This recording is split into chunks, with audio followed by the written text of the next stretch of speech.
हमको बाहर में बोला गया तो बोला गया कि वो तो अभी मर चुका है। उसकी जब सवेरे पट्टी खोली वो और उसका परिवार इतने खुश थे, कुछ बता ही नहीं, कुछ बात ही नहीं कर रहे थे। क्या बोले, क्या क्या रिएक्शन करेगा। ये लंबे जर्नी में अभी करीबन 7,000 हार्ट सर्जरी हो चुकी है, इनके लिए करीबन 65 करोड़ के आसपास में फंड ला के दिया मैंने। 65 करोड़ ला के दिया इन लोगों को मैंने। बाप रे। One more intense video with the doctor Vallabh Panpaliya sir. Intense in terms of social work. इन्होंने बहुत सारे सोशल वर्क किए अपने लाइफ में। इन्होंने स्पेशली मेडिकल फील्ड में एक ऑर्गेनाइजेशन बिल्ड करी है, सहयोग heart foundation.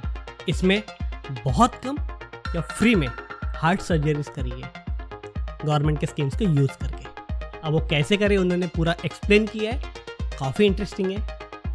But we are exclusively on the Spotify now, go and check it out, link is in the description below. I hope you enjoy this video as much as I did। आज का video थोड़ा सा deep, थोड़ा सा motivational है, so enjoy the video. Doctor Vallabh Panpaliya sir is on the show. So बहुत दिनों के इंतजार के बाद फाइनली ये पॉडकास्ट शूट हो रहा है, so I am very happy. So first of all कैसे हो सर? एकदम ठीक हो। ओके, अभी ना आपने 34 ईयर्स तक आपने सर्विस करी है। सो इस 34 ईयर्स में आपके अकॉर्डिंग टेक्नोलॉजी में, मेडिकल फील्ड में स्पेशली टेक्नोलॉजी में क्या चेंज आया है? जब प्रैक्टिस शुरू किया तब हिंगनी एक बहुत ही एक इंटीरियर में गांव था। उस वक्त यहाँ ना तो मोबाइल थे, ना कोई रोड थे, ना कोई ट्रांसपोर्ट की कोई खास सुविधाएं थी। गांव में सिर्फ एक ऑटो था, अगर किसी पेशेंट को भेजना है वो एक ऑटो ही जरिया था, कहीं पेशेंट शिफ्ट करना है तो।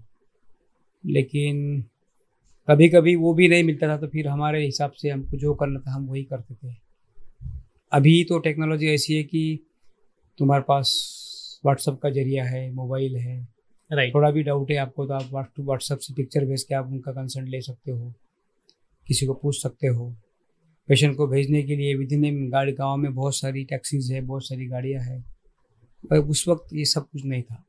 किसी को पेशेंट के लिए एम्बुलेंस बुलाना है तो गवर्नमेंट हॉस्पिटल को फ़ोन करने के लिए भी पहले फ़ोन बुक करना पड़ता था लैंडलाइन से, और बुक करने के बाद में वो 2 या 2.5 घंटे के बाद में हॉस्पिटल को फ़ोन जोड़ते थे BSNL वाले।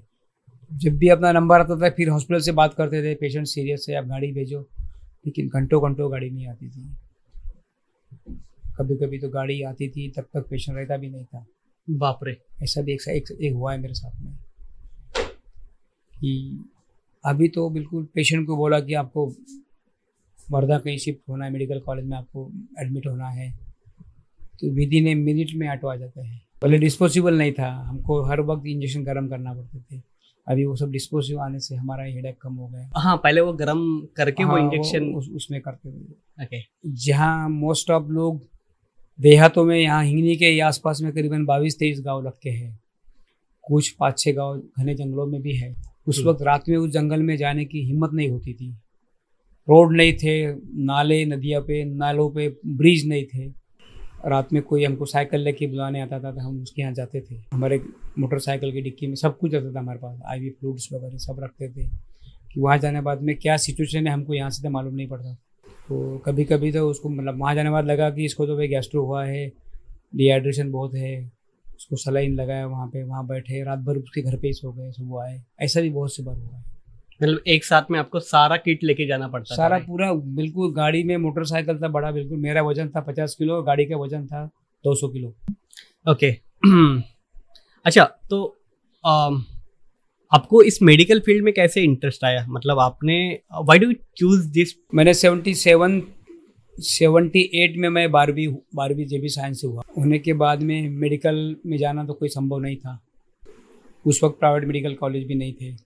फिर बड़े भैया यहाँ इसी फील्ड में डॉक्टर थे, वो भी जनरल प्रैक्टिस हिंगनी में करते थे, तो वो उनका देख के फिर मेरा भी मूड हो गया कि अपन ही डॉक्टर बने, भले छोटे क्यों नहीं बनेंगे, जनरल प्रैक्टिस करेंगे। लेकिन अपनी भैया यहाँ हिंगनी में बैठते थे, लेकिन आसपास के गांव में मेरी सर्विसेज थी मेरी, क्या हफ्ते में 1 दिन जाने का, इस गांव में इस एरिया में 3-4 गांव करना, एक हफ्ते में जाके उस एरिया में जाने का। यानी उस वक्त भी हमने सुबह निकले थे, हम शाम को ही घर पे आते थे। पूरे 4-5 गांव हम करते थे, वहाँ पे जाके उनके डोर स्टेप पे हम सर्विस देते थे। तो उसमें पैसा तो उस वक्त बहुत कम मिलता था, लेकिन जितना मिलता था कि वो अपना उसमें अपनी जो कुछ बेसिक रिक्वायरमेंट है वो अपनी पूरी हो जाती थी उसमें। तो लेकिन एक पेशेंट को जब उससे घर जाके देखने का, उसको घर जाके ट्रीट करने का एक जो आनंद मिलता है वो बहुत मिला। ओके, तो इस दौरान आपको मतलब बहुत सारे ऐसे इंसिडेंट्स हुए होंगे जो कि मतलब बहुत डिफिकल्ट मोमेंट हुए होंगे, राइट? तो ऐसा कोई पर्टिकुलर इंसिडेंस है आपके साथ कि कोई पेशेंट मतलब बहुत सीरियस था, उसको टाइम पे सर्विस नहीं मिली, या जो भी है, ऐसा कोई पर्टिकुलर इंसिडेंस है जो बहुत हाँ, ऐसे इंसिडेंट तो बहुत है, लेकिन पर्टिकुलरली 2-3 तो बहुत अभी तक याद में है पूरे। उस वक्त बरसात के समय में पानी से जो इन्फेक्शन होते थे उसमें गैस्ट्रो बहुत देखने मिलते थे, गैस्ट्रो और कॉलरा। और ऐसा ही एक हिंगनी के बाजू में जो मोही करके गांव है, वहाँ पे एक पंकज भास्कर ताटे करके लड़का था, 4-5-6 साल का लड़का होगा। उसको गैस्ट्रो हो गया था, सीवियर डिहाइड्रेशन था। हमको जब बुलाया गया था, हम वहाँ लोग, मैं और मेरा कंपाउंडर विजय निकोड़े वहाँ पहुँचे, तो उससे घर के सामने 25-50 लोग खड़े थे। अंदर में रोना धोना शुरू था। वो समझ रहे थे कि ये मर चुका है। हमको बाहर में बोला गया कि वो तो अभी मर चुका है। तो उद्देश्य उनका हुआ था कि आप अभी चले जाइए, लेकिन नहीं, मैं अंदर गया, देखा पेशेंट को, देखा उसके पल्स को देखा। मुझे कुछ एहसास हो रहा था कि इसकी पल्स थोड़ी बहुत चालू है। तो परिवार को हमने पूछा कि हम कुछ इसको कोशिश कर सकते क्या। उस वक्त कहीं हॉस्पिटल में भेजना बड़ा डिफिकल्ट था उस वक्त।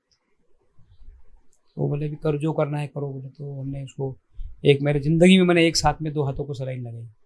जो ज़िंदगी में मेरे 42 साल की प्रैक्टिस में मैंने एक पेशेंट को एक साथ में 2 सलाइन लगाई, क्योंकि मेरे को उसको फास्ट देना था मेरे को। बाप रे! कि 2 हम इसलिए लगाए उसमें कि उस वक्त कि कहीं एक सलाइन अगर आउट हो गई तो दूसरी मेरे पास में रहेगी चालू। बहुत से बार सलाइन आउट भी होती थी, हम स्काल्प से लगाते थे, कभी वो हिल गया तो वो आउट हो जाता, तो वो बंद करना पड़ता है। तो उस वक्त हमको समय नहीं था हमारे पास में। लेकिन देखा आधे पौन घंटे बाद में बच्चा थोड़ा सा हाथ पर हिलाना शुरू किया है, और 5-6 घंटे उसके यहीं रुके हम लोग। एकदम वो ठीक हो गया। आज वो बहुत बड़ा हो गया, आज 35-40 साल का हो गया। आज तो ठीक हो गया, एकदम ठीक हो गया। दूसरा इंसिडेंस, उसी गांव में एक निकम करके टीचर थी, जो हिंगनी में हाई स्कूल में टीचर थी। उसको कॉलरा हुआ था, लेडी थी वो 50-55 साल की। हमको बुलाया गया तो वो एक खटिया पे सोई हुई थी, और जब हमने देखा तो भाई ये तो पूरा पल्स नहीं था, बीपी भी बहुत कम हो गया, शट डाउन हो गया था। जब देखा तो किसको भाई आर्मी फ्लूइड की बहुत ज़रूरत है, कॉलरा में बहुत लगते हैं। पावड़े साहब से, डॉक्टर अरुण पावड़े जो हमारे, जो जहाँ मैंने कुछ सीखा मैंने उनके पास में पढ़ाई के बाद में, उनसे फ़ोन पे बात किया।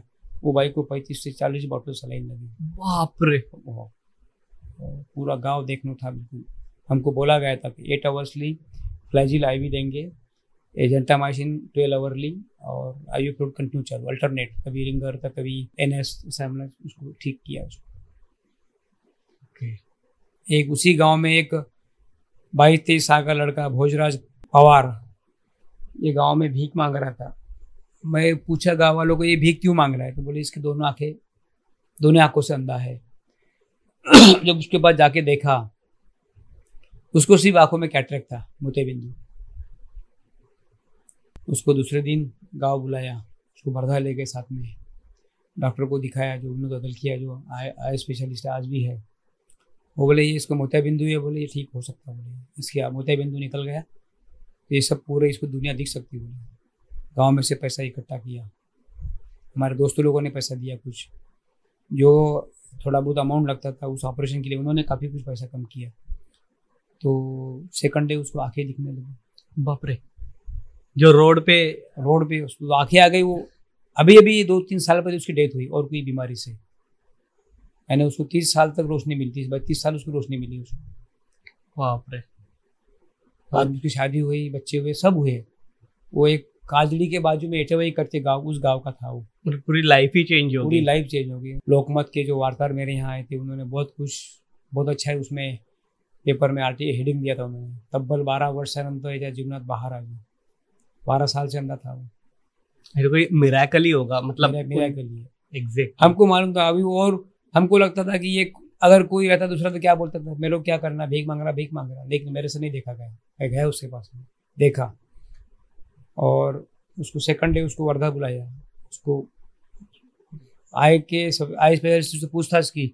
उन्होंने जब बोला कि हो सकता है, दिख सकता है, हमने कोशिश किया तो वो ठीक हो गया। एंड वो जब जिस दिन उसकी आंखें आई उस दिन उसका रिएक्शन कैसा था? उसकी जब सवेरे पट्टी खोली, वो और उसका परिवार इतने खुश थे, कुछ बता ही नहीं, कुछ बात ही नहीं कर रहे थे। क्या बोले, क्या रिएक्शन करेगा। सब कुछ दिख रहा था उसको, उसके माँ बाप दिख रहे थे, उसका पूरा परिवार दिख रहा था उसको। उसके लाइफ की सबसे बड़ी मूवमेंट होंगी वो। छोटी सी बीमारी थी, उसके पहले ही उसको कई लोगों ने देखा होगा। मैं तो उसको पहली बार देखा, तो उसको पहली बार में लेके आ गया वर्धा, लेकिन किसी ने कुछ नहीं किया। बस भीख मांगता है, उसको 2-4 रुपए दे दो और उसको चलने दो। मेडिकल साइंस इतना अच्छा है, अपने थोड़े से अपना अनुभव की जरूरत होती है उसमें। अगर अपन गरीबों के लिए अपन उसका उपयोग करें, भले ही अपन उसका कैटरेक्ट ऑपरेशन मैंने नहीं किया क्योंकि मैं आई सर्जन नहीं हूँ, लेकिन मैंने किससे करवा दिया उसको। इसमें बहुत सारा नाम हुआ, गांव में लोगों की अपने प्रति इज्जत बढ़ गई अपनी। कभी कभी बहुत सारे फायदे हो जाते बाद में। जो पेशेंट मेरे पास नहीं आने वाले थे वो मेरे पास आने लगे। डॉक्टर साहब भले इंसान है, गरीबों का काम करते हैं। एक ट्रस्ट बढ़ता है, एक ट्रस्ट बढ़ता है, अपने प्रति ट्रस्ट बढ़ता है। इसी ट्रस्ट को लेके मैं सहयोग हार्ट फाउंडेशन के बारे में बात करना चाहूँगा, जो आपने स्टार्ट किया है as a social work. But लोगों को ना उसके बारे में पता नहीं है। आप सोशल वर्क करते हो उसके ज़रिए, राइट, लोगों की मदद करते हो, बट किसी को उसके बारे में आइडिया नहीं होती है या पता ही नहीं होता है क्या है। तो थोड़ा सा ना सहयोग हार्ट फाउंडेशन के बारे में बताइए कि वो कैसे वर्क करता है, कैसे स्टार्ट हुआ ये सब। मैं जब 1982 में मैंने एक छोटा सा DHMS का एक होम्योपैथिक कोर्स किया था। मैंने वो पास आउट होकर मैंने पावड़े साहब किया। मैं हफ्ते में 1 दिन जाता था कुछ सीखने के लिए, ताकि मुझे प्रैक्टिस दे। वो MD मेडिसिन है, आज भी उनका वहाँ हॉस्पिटल है। तो उनके पास लोग आते थे, पावड़े साहब बोलते थे आपको हार्ट की बीमारी है, आपका इको करना पड़ेगा, आपका ये करना पड़ेगा। उस वक्त कुछ भी नहीं था वर्धा में, इको नहीं था। इवन टू नागपुर तक में इको नहीं था। पहला इको नागपुर का मावरकर सर ने लाया है, वही बहुत दिनों के बाद में लाया। उस वक्त पेशेंट को वो बोलते थे कि आपको ये टेस्ट करना है, आपको हो सकता है आपका वाल्व खराब है या हार्ट में छेद है, या आपको बॉम्बे जाके आपको कुछ जांच करना है। ये बात है 40 साल पहले की। 40 पहले मेरे प्रैक्टिस को 42 साल हो गया आज। तो उस वक्त पेशेंट कहीं जाते नहीं थे, और फिर जाते नहीं थे, डायग्नोसिस होता नहीं था, सर्जरी होती नहीं थी, तो फिर वो बहुत से बार उनकी डेथ भी हो जाती थी। उस वक्त एक ख्याल आया कि भाई अपन एक क्यों नहीं एक सहयोग हार्ट फाउंडेशन की स्थापना करें। सहयोग नाम ऐसा लिखा कि भाई अपन किसी को सहयोग करेंगे। हार्ट में हमारा पर्टिकुलर विषय था, हमारा कि सब्जेक्ट था हमारा कि हम हार्ट पे काम करेंगे। फाउंडेशन बना लिया हमने, एक उसका विधिवत उद्घाटन कर लिया गांव में, हिंगनी में। उस वक्त वर्धा के जो सर्जन मेडिसिन वाले लोग आए, ये सब लोग आए थे। हमारे पास ना तो कोई फंड था, ना कुछ भी नहीं था। एक हमारे हिंगनी में हरिवल्लभ जी बिसानी के भागवत चल रही थी, वो 10 दिन का सप्ताह था वो। हमने उनको रिक्वेस्ट किया, तुम्हारा मंडप बना हुआ है, तुम्हारे टेबल कुर्सी सब कुछ है और खाना भी है, हम 10-12 लोग ना वर्धा से आएंगे, उनको खाना खिला देना। और हमने वहीं उसका उद्घाटन कर लिया। ओके उस वक्त लोगों के कमेंट्स थे, इस गांव में या बोले ECG की सुविधा नहीं है और ये सहयोग हार्ट फाउंडेशन की स्थापना कर रहा है, बोले कैसा करेगा। लोग नेगेटिव सोचते थे उस वक्त, आज भी सोचते हैं। जिस गांव में ECG नहीं होता, जो बेसिक इन्वेस्टिगेशन है हार्ट का निदान करने का, उसकी सुविधा नहीं है, बोले आप डायग्नोसिस कैसा करेंगे। हमने वो सब सुन लिया, लेकिन वो बोलते हैं ना कि जब हौसले बुलंद रहते हैं तो सब कुछ पॉसिबल होता है। और आज टिल डेट 7,000 से ज़्यादा हार्ट सर्जरीज हमने गरीबों की करवा के दी, जो को पैसे नहीं लगे उनको। बाप रे, 7,000 सर्जरीज हो चुकी है हमने किसी को एक हमारे जेब से 1 रुपया भी नहीं दिया। उस वक्त भी कुछ योजनाएं थी, वो योजनाएं थोड़ी डिफिकल्ट थी। उस टाइम मैनुअली था, सब कुछ अर्जी करना पड़ा, थोड़ा बहुत पीएम ऑफिस से, थोड़ा सीएम ऑफिस से, थोड़ा सिद्धिविनायक मंदिर मुंबई से, थोड़ा साईं बाबा संस्थान शिरडी से, कुछ दिवालीबेन मेहता ट्रस्ट मुंबई से, कुछ जिला परिषद से, एपीएमसी से पैसे लाके हम उसका सर्जरी प्लान करते थे। उसका डायग्नोस करने के लिए मेरे पास एक मारुति वैन छोटी गाड़ी थी, वो भी हमको मद्रास के लोगों ने एक पुरानी गाड़ी का चंदा भेज के हमने खरीदा। उसमें पेशेंट को हम लेके जाते थे वहाँ से उनके ना, तब तक नागपुर में इको वगैरह सब आ गए थे। और उसका सर्जरी अभी जो सिचुएशन है अभी तो बहुत आसान है। महात्मा ज्योतिबा फुले योजना है जो पहले 1.5 लाख का था, उसमें इंश्योरेंस अभी उसमें 5 लाख हो गया है। और एक पंतप्रधान सेंट्रल की भी एक स्कीम है, पंतप्रधान जन आरोग्य योजना, उसमें 5 लाख। अभी तो सिर्फ पेशेंट को एडमिट करो और उसको उसमें रजिस्टर कर लो, उसका सर्जरी फ्री हो जाता है। एंड ये सब ऑनलाइन होता है? सब ऑनलाइन होता है, बिल्कुल। सब आरोग्य सेवक वहाँ बैठे हैं, आपको सिर्फ राशन कार्ड, आधार कार्ड और पीएम योजना का वो कार्ड लेके जाना है। दोनों में से एक योजना का फायदा आप ले सकते हो। आज भर्ती करो, आज रजिस्ट्रेशन कर लो, कल सुबह तक उसका अप्रूवल आ जाएगा, तुम्हारा जो भी प्लान है वो ऑपरेशन कर लो। अभी बहुत आसान काम है, उस वक्त बड़ा डिफिकल्ट था। देहातों में जाते थे हम लोग, कैंप लेते थे। अभी तक 400-450 कैंप मेरे हो चुके हैं। माइक्रो इंटरव्यू में गए हम, गढ़चिरौली जिला उस वक्त वहाँ जाने की कोई हिम्मत नहीं करता था। हमने 35-36 साल पहले वहाँ पे नागपुर के एक्सपर्ट टीम को वहाँ ले गए थे, जिसमें डॉक्टर वजीज खान थे, विकास बिस्ने थे, उदय मालकर सर थे, जो ये टॉप मोस्ट कार्डियोलॉजिस्ट थे उस जमाने के, आज भी है। एक कार्डियक सर्जन अशोक भोयर थे, उनको हम ले गए। तो वहाँ जाके हमने उनका वहाँ जितना अपने लेवल पे इको मशीन वहाँ साथ में ले गए थे। अभी इको मशीन लियाना अभी गुनाह हो गया है, अभी नहीं तुम ले सकते। कुछ वो पीएनडीटी एक्ट आ गया, उसमें अब नहीं, अभी वो मशीन कैरी नहीं कर सकते।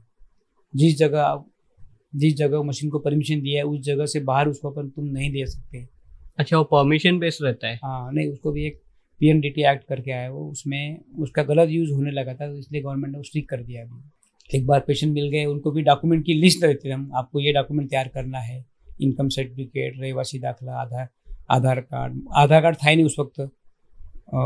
उसके बाद में तुम्हारा गांव का रहवासी, तुम्हारा फोटो सब देख के हम अप्लाई करते थे गवर्नमेंट।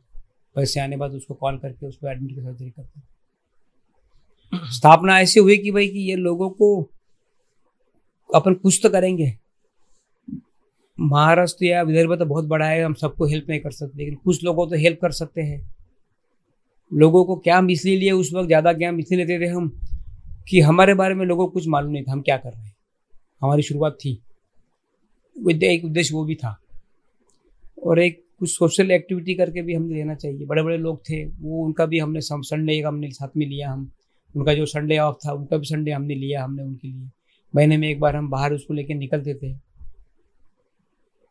और अभी ऐसा हो गया कि अभी भी कैंप चालू है, लेकिन अभी लोगों को इतना मेरा नाम चला गया, नंबर चले गए मोबाइल के, पेशेंट इतने ऑपरेट हो गए, patient to patient, mouth publicity बोलती है इसको, पेशेंट टू पेशेंट बहुत लोग बोल रहे हैं उनको कि इनके बाद चल जाओ, ये आपका काम कर देंगे।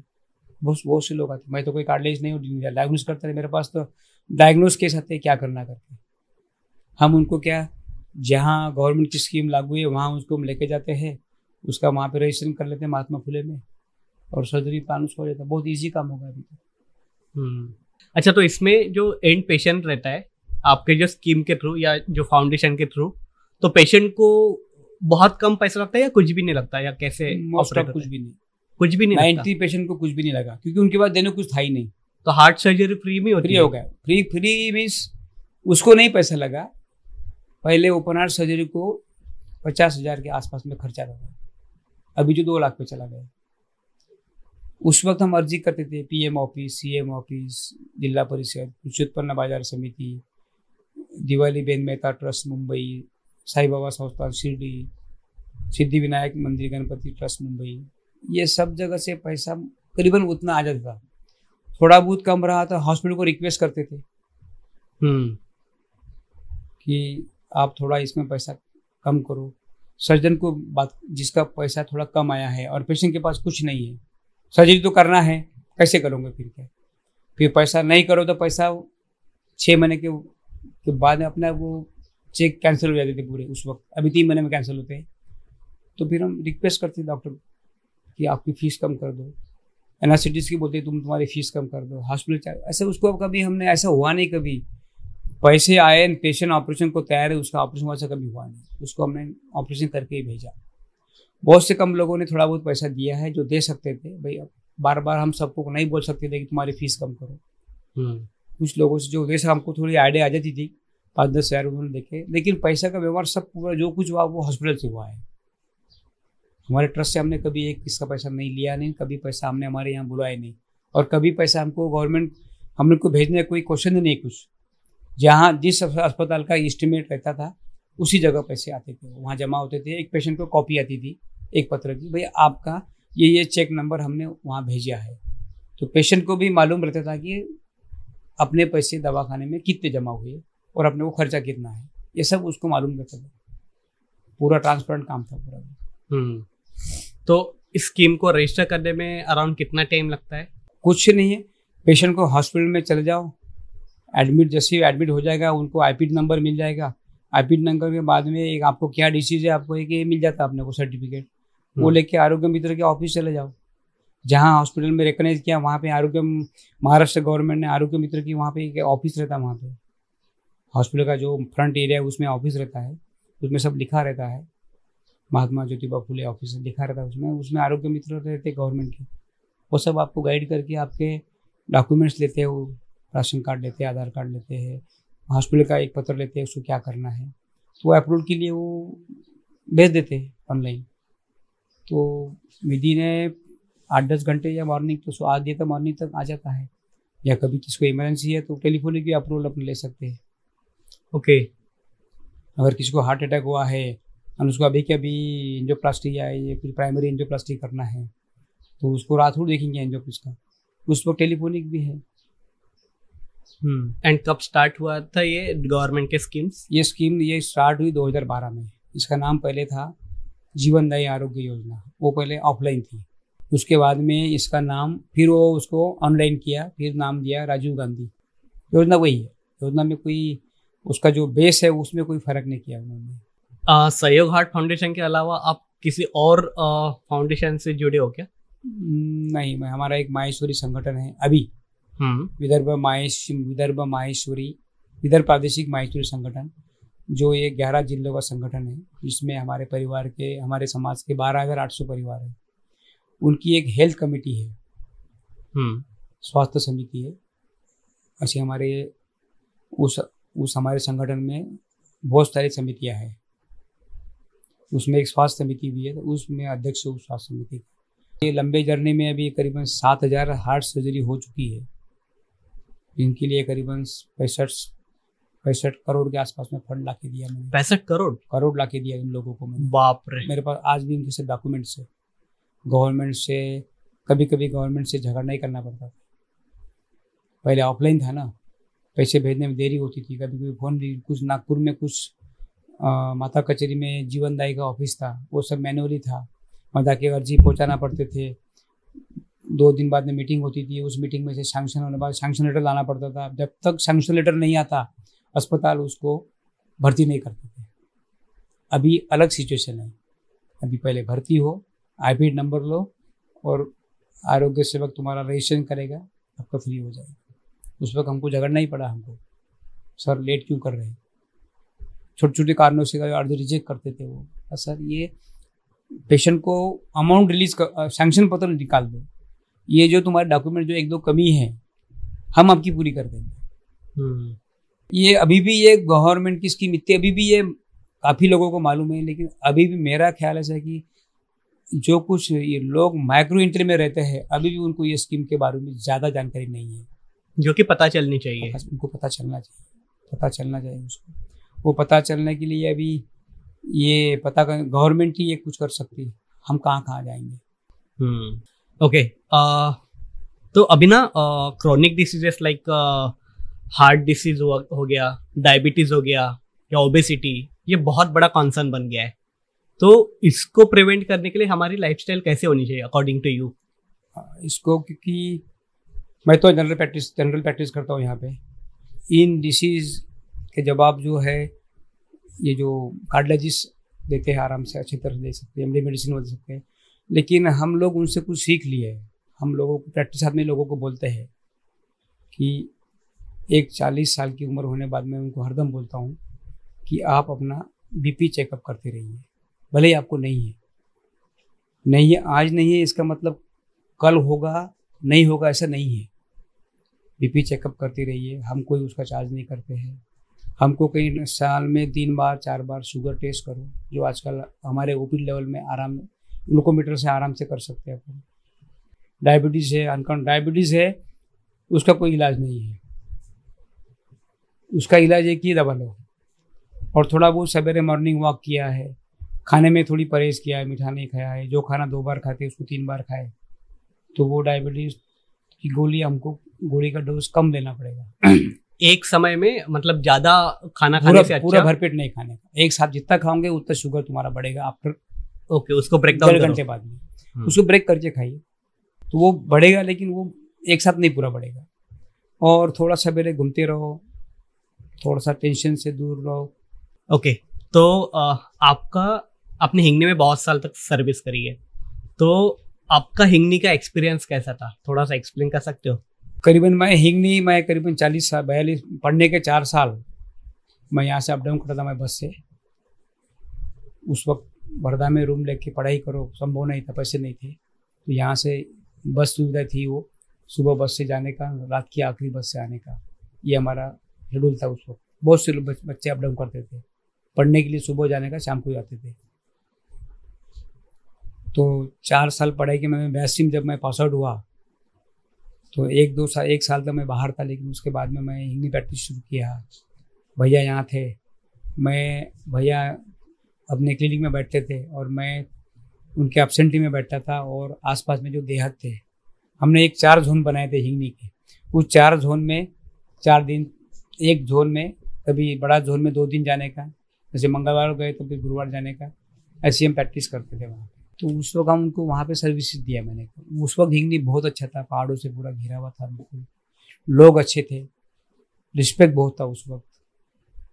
कुछ भी छोटा मोटा प्रोग्राम रहे, चाहे फैमिली प्रोग्राम रहे, चाहे कोई सामूहिक रहे, तो हमको बुलाते थे, हमको सम्मान से हमको बैठने खुर्ची मिलती थी।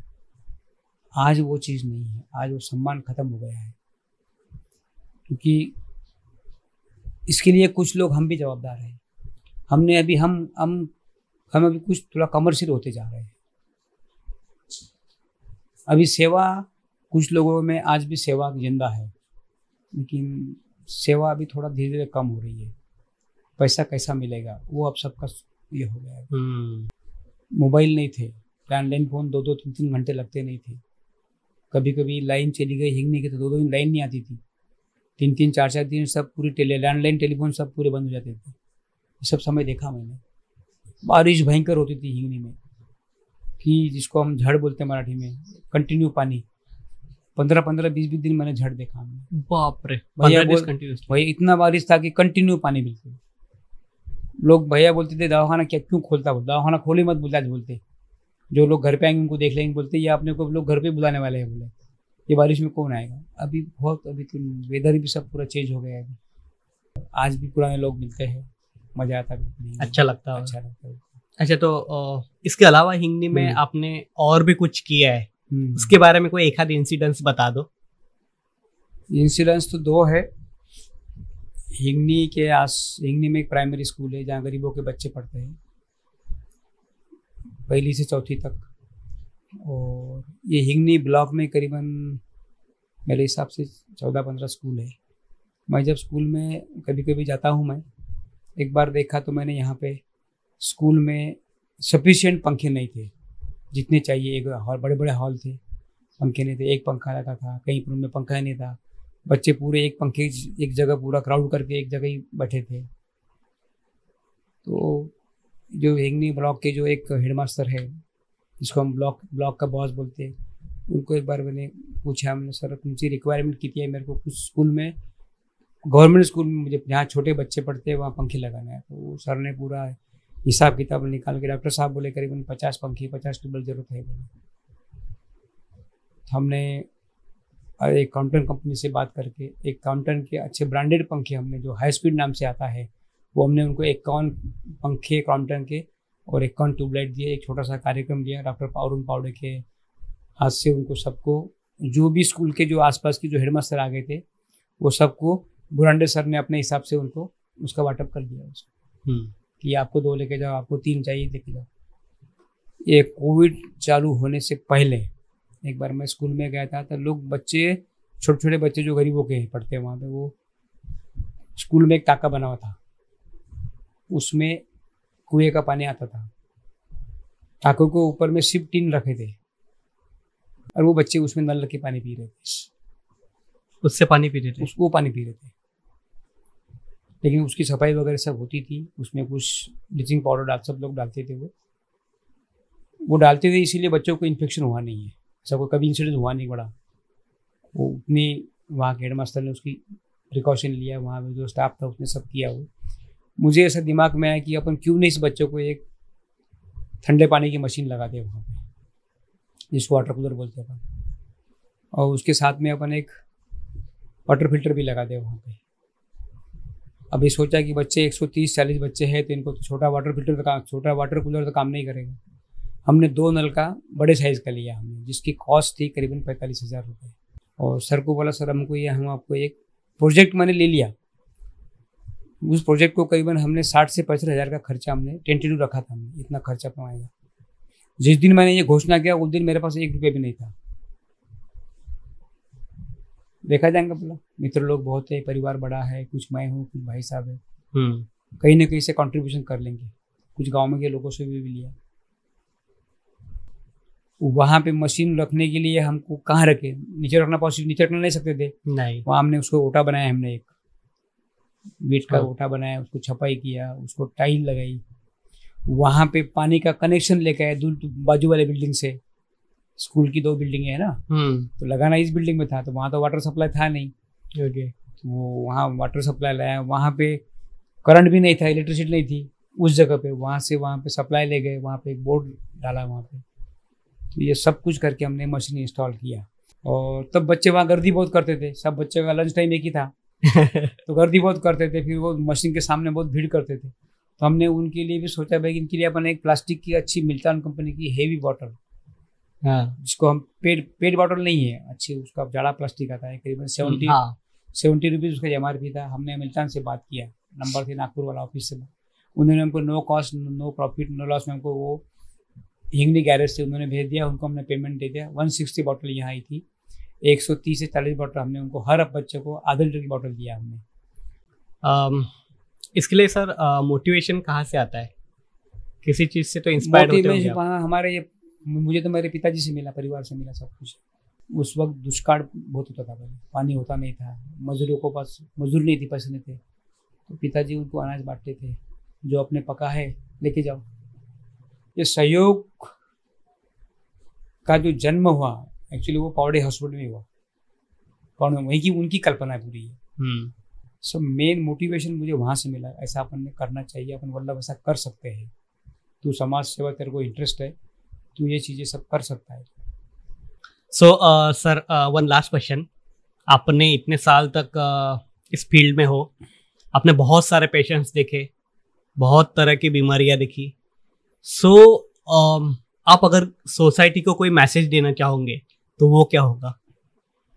सोसाइटी को की मैसेज दे सकते हैं, लेकिन ज़्यादा मैसेज ये डॉक्टर के लिए मेरा बहुत रहेगा, क्योंकि आज भी मैं हर जगह जा नहीं सकता हूँ, या मेरे बारे में सबको मालूम नहीं है। किसी भी डॉक्टर के पास में अगर कोई पेशेंट आता है, वो बोलता है, डॉक्टर बोलते हैं कि आपको हार्ट की बीमारी है, अगर वो पैसे वाला है तो डॉक्टर साहब ने अपने हिसाब से कहाँ भेजना है, उसका सर्जरी हो जाएगा, क्योंकि उसका पैसे का इशू नहीं था, वो तो कहीं कर लेगा।